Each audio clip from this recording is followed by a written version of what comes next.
ఢిల్లీ లాంటి అతిపెద్ద పీఠాన్ని కూల్చిన తర్వాత బీజేపీ పార్టీని ఇక్కడ సక్సెస్ఫుల్గా రన్ చేయగలిగింది ఎవరు? ఎందుకంటే ఒక నేను ట్వీట్ కూడా పెట్టా.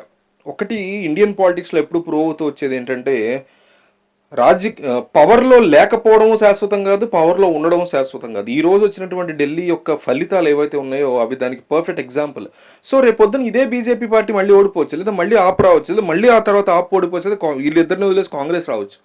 సో వచ్చినటువంటి గొప్ప ఆపర్చునిటీని సరైనటువంటి ముఖ్యమంత్రిని పెట్టి సరైన పాలన నడిపించాలి అంటే, ముఖ్యంగా రాజకీయం చేయాలంటే, మీకు ఆప్ అనండి, కాంగ్రెస్ అనండి, బీజేపీ అనండి, వీళ్ళు ప్రజల కోసం కాదు కదా. అల్టిమేట్గా వాళ్ళు అధికారంలో ఉండాలన్నటువంటి ఈగో అహంకారం కోసం మాత్రమే వీళ్ళు పాకులాడుతూ ఉంటారు, యథేచ్ఛగా అన్ని పనులు చేస్తూ ఉంటారు.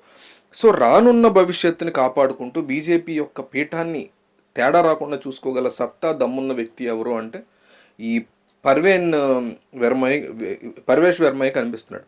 సో ఆయన్ని ఏ రకంగా డీల్ చేయాలి, అతన్ని మాత్రమే సీఎంని ఎందుకు చేయాలనేటువంటి ప్రశ్నలు. ఒకటి సింపుల్ ఆన్సర్ ఏంటంటే, ఇతను ఈ వర్మ మీకు లాబింగ్ చేసుకునో, లేకపోతే నన్నే పెట్టండి అయ్యా అని బతిమలాడుకునో, ప్రచారంలో నేనే కాబోయే సీఎం అని చెప్పుకునో సీఎం సీట్ని సంపాదించుకోవట్లే. ఫిక్స్, ఈ క్యాండిడేటే ఫిక్స్, క్వశ్చన్ లేదు.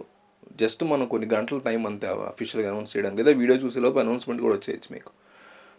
ఎలా ప్రూవ్ చేసుకున్నాడంటే తన కెపాసిటీని, కేజ్రీవాల్ మీద పోటీ చేసి ఢిల్లీ ఒక కాన్స్టిట్యున్సీ పేరు ఢిల్లీ ఇందులో నగరంలో మళ్ళీ ఒక బిగ్ కాన్స్టిట్యున్సీ ఢిల్లీలో కేజ్రీవాల్కి ఇది కంచుకోట. ఈ కంచుకోటలో ఎంపీగా 2 సార్లు గెలిచినోడు, వెస్ట్ న్యూఢిల్లీలో గెలిచినోడు, మళ్ళీ న్యూఢిల్లీలో పోటీ చేసి కేజ్రీవాల్ మీద గెలిచి, అంటే ఎమ్మెల్యే పదవి కూడా దక్కకుండా చేశాడు కేజ్రీవాల్కి.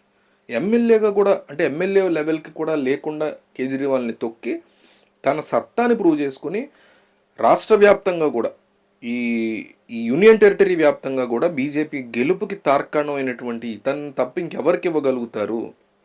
వీళ్ళ ఫాదర్ ఆల్రెడీ సీఎంగా పనిచేశారు 96-98 టైంలో అనుకుంటా, ఢిల్లీకే ఈయన సీఎంగా పనిచేశారు.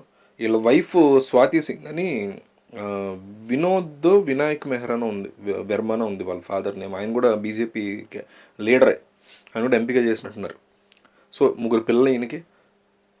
గ్రౌండ్ నుంచి కూడా, అంటే ఒకసారి ఎంపీగా 2013లో ఆప్ వచ్చినప్పుడే ఈయన కూడా ఎంటర్ అయ్యాడు రాజకీయాల్లోకి. 2013లో టికెట్ సాధించి గెలిచి, మరి 2014లో గెలిచి, తర్వాత గెలిచి రికార్డ్ మెజారిటీతో గెలిచాడు. 19లో అయితే India wide 6th highest majority కింద రికార్డ్ చేసుకుని గెలిచి, ఈరోజు గ్రౌండ్ మొత్తం కూడా ఇప్పుడు ఎట్లా పులివెందల్లో జగన్, నేను కుప్పంలో చంద్రబాబు ఎట్లా ఓడిస్తాం, అట్లా ఓడించి తన కెపాసిటీని ప్రూవ్ చేసుకుని ఈరోజు సీఎం అవుతున్నాడు. ఇతన్ని మాత్రమే ఫిక్స్ చేశారు అమిత్ షా, మనకు స్ట్రాంగ్ ఇన్ఫర్మేషన్ ఉంది.